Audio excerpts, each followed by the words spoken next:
क्या हालचाल है आप सभी के। आज हम एक नया टॉपिक स्टार्ट करते हैं जो चर्चा में बना हुआ है। आप यदि यूपीएससी अन्य सिविल सर्विसेज की तैयारी कर रहे हो तो आपने सुना होगा हुती संगठन आज के दिन बहुत ज़्यादा चर्चा में बना हुआ है। उसने अभी लाल सागर के अंदर एक शिप पे हमला किया है। तो हम ये यूपीएससी वालों, स्टेट पीसीएस वालों के लिए, मेंस के लिए तो इम्पोर्टेंट है ही है। और ये प्री में भी क्वेश्चन आ सकता है, जैसे कि हुती क्या है, ये कब बना था, कहाँ पे है, या कोई अन्य इससे रिलेटेड जुड़ा हुआ सवाल आ सकता है। तो हम सबसे पहले स्टार्ट करते हैं हुती के बारे में क्या है। तो आपको पहले मैं आपको एक मैप दिखाऊंगा, मैप में कुछ जगह आपको बता देता हूँ ताकि बारी बारी वो शब्द आएंगे तो आप इससे परिचित रहो। तो ये है पश्चिम एशिया का मैप। पश्चिम एशिया का नाम सुना होगा या आपने मिडल ईस्ट का नाम सुना होगा या खाड़ी देश। तो ये जो मुसलमान बहुल क्षेत्र है उस कंट्रियों की मेनली बात हो रही है। जैसे इसके अंदर एक देश है यहाँ पे सऊदी अरब है। सऊदी अरब का तो आपने नाम सुना होगा, मक्का मदीना, जहाँ पे मतलब कि सबसे इस्लाम धर्म की सबसे होली प्लेस है। ठीक है, यमन है, ओमान है, कतर है, यूएई है, Bahrain, Kuwait, Armenia, Azerbaijan, Egypt, Sudan, Libya, Chad, Algeria, ये सब ये देश है पश्चिम एशिया के। तो मैं आपको इसके बारे में बता दिया और थोड़ा सा स्टार्ट करते हैं वापस मेन पॉइंट पे आते हैं अपने हुती। देखो हुती ने अभी चर्चा में क्या हुआ, हुती एक जैसे कि संगठन है और संगठन भी कई एक प्रकार से कह लो कि हिंसा करता है, सैनिक संगठन है और उसके पीछे धर्म का सहारा लेता है। शिया मुसलमान है, ये धर्म का सहारा लेके हिंसा फैलाते हैं और उससे अपना राजनीतिक पर्पस सिद्ध करने की कोशिश करते हैं। तो इसलिए हम हुती के बारे में एक शब्द में कह सकते हैं, ये एक धार्मिक, राजनीतिक और सैनिक संगठन है। और ये यमन एक देश है। यमन के अंदर आपने लैला मजनू की यदि कहानी सुनी होगी, तो लैला मजनू में जो मजनू है वो भी यमन के ही थे, वही वाला यमन जो सऊदी अरब से नीचे है, लाल सागर के पास में, भी मैंने आपको मैप में दिखाया भी था। तो ठीक है, तो ये हुती संगठन है, इसके अंदर पास में एक लाल सागर है। तो लाल, जैसे इंडिया के पास हिंद महासागर है, वैसे ही क्या यमन के पास एक लाल सागर है। लाल सागर में पानी वाला जहाज जा रहा था जो माल मतलब गुड्स एंड सर्विसेज को एक स्थान से दूसरे स्थान पर डिलीवर करता है, कहने का तो व्यापार का काम कर रहा था। उसके ऊपर हमला कर दिया। जैसे ही इन्होंने हमला किया तो वहां पे पूरा लाल सागर में व्यापार वाणिज्य करना पे अवरोध पैदा हो गया। जैसे ही अवरोध पैदा हुआ पूरे विश्व के अंदर ये न्यूज आई कि यार आज के दिन जो व्यापार वाणिज्य हो रहा है लाल सागर के पास से, यहाँ पे दिक्कत आ रही है। जैसे ही सामने आई तो यूएसए और यूके, इन्होंने प्रतिक्रिया सामने आई और उन्होंने कठोर से कठोर निंदा की और उससे एक्शन लेने की बात की हुती संगठन पे, इसलिए चर्चा में रहा। दूसरी बात, भारत के लिए चर्चा में क्यों है, भारत के लिए इसलिए इंपॉर्टेंट हो जाता है क्योंकि भारत भी व्यापार वाणिज्य करता है उसी जगह से। वहाँ पे आपने सुना होगा स्वेज नहर है, स्वेज नहर के वहां से आगे यूरोप से आयात निर्यात होता है, इसलिए वहां पे इंपॉर्टेंट है, इसलिए भारत के लिए इंपॉर्टेंट बन जाता है। और भारत ने इसी की सिलसिले में माना जाता है कि अभी एक दो दिन पहले एस जयशंकर साहब जो अपने विदेश मंत्री हैं, इन्होंने ईरान की यात्रा भी की है, इसलिए इंपॉर्टेंट था, मैं आपको बताना चाहूंगा। तो देखो हुती एक संगठन है जो लाल सागर में इसने एक शिप पर हमला किया। यूके और यूएसए ने इसका मतलब की प्रतिक्रिया दी और एस जयशंकर साहब ने क्या इसी सिलसिले में यात्रा शुरू की। तो वापस मैं बताता हूँ हुती के लिए ऑफिशियली यदि प्री वगैरह में सवाल आ जाता है तो आप बता सकते हो।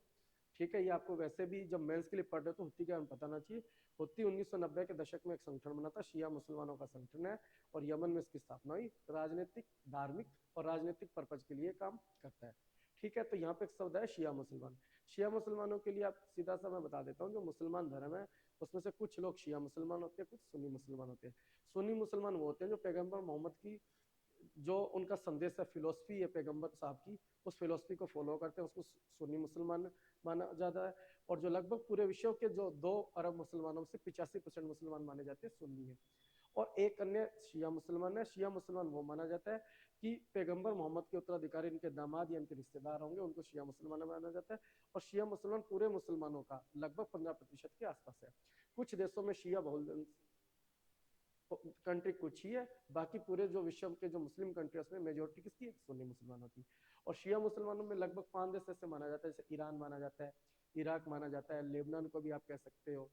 ठीक है, एक अजरबैजान कंट्री है, वो हाल फिलहाल में आर्मेनिया अजरबैजान के जो चर्चा में थी वहां पे भी है। ठीक है, तो ये बता रहा हूँ, ईरान, इराक, अजरबैजान और लेबनान और बहरीन, ये 5 कंट्री ऐसी है जो कि शिया बहुल कंट्री मानी जाती है।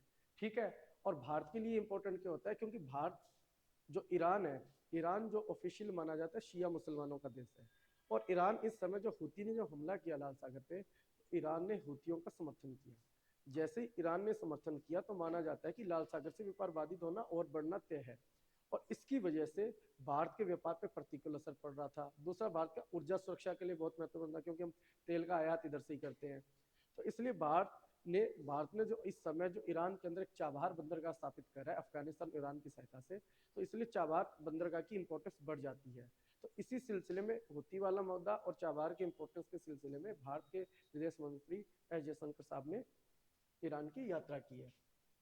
ठीक है। और दूसरा मैं ये बता देता हूँ कि जो मिडल ईस्ट के अंदर या पश्चिम एशिया कहूँ या जो मुसलमान बहुल देश है, इसके अंदर जो विवाद बढ़ रहा है, तो शिया सुन्नी का विवाद हो सकता है, यहाँ आतंकवाद का मुद्दा हमेशा चलता रहता है, मनी लॉन्ड्रिंग का मुद्दा यहाँ पे चल रहा था, अब हुती वाला आ गया, उससे पहले कुर्द का चलता रहता था। यहाँ पे कोई ना कोई विवाद हमेशा बना रहता है। इस विवाद को सुलटाने के लिए, यहाँ सुरक्षा करने के लिए, ताकि व्यापार वाणिज्य और मानव अधिकारों की सुरक्षा हो सके, इसके लिए यहाँ पे एक सैनिक संगठन का गठन किया गया। उसमें उसको बोला जाता है मिडल ईस्ट क्वाड या पश्चिम एशिया क्वाड। उसके अंदर 4 देश है, उन 4 देशों में इजराइल, इंडिया, यूएसए और यूएई है, इसलिए इंपॉर्टेंट बन जाता है। ठीक है। और दूसरा क्या है, जैसे लाल सागर पे व्यापार वाणिज्य पे असर पड़ रहा है, और दूसरा ऊर्जा सुरक्षा के लिए महत्वपूर्ण हो जाता है। दूसरा, लाल सागर के पास में यहाँ पे अफ्रीका के कुछ देश हैं, जैसे मानो जिबूती है, इथोपिया, इरिट्रिया और जिबूती, इथोपिया, इरिट्रिया और सोमालिया, एक 4 देश है। ये 4 देशों को हॉर्न ऑफ अफ्रीका भी बोला जाता है। इस हॉर्न ऑफ अफ्रीका के अंदर भी कुछ ऐसे सैनिक संगठन है जो आतंकवादी संगठन भी कह सकते हैं, तो यहाँ पे हमला करते हैं। ठीक है, वो भी इसके आसपास है, इसलिए लाल सागर पूरा एक प्रकार से बहुत ही व्यापार पे बहुत प्रतिकूल असर पड़ा हुआ है इन दिनों में।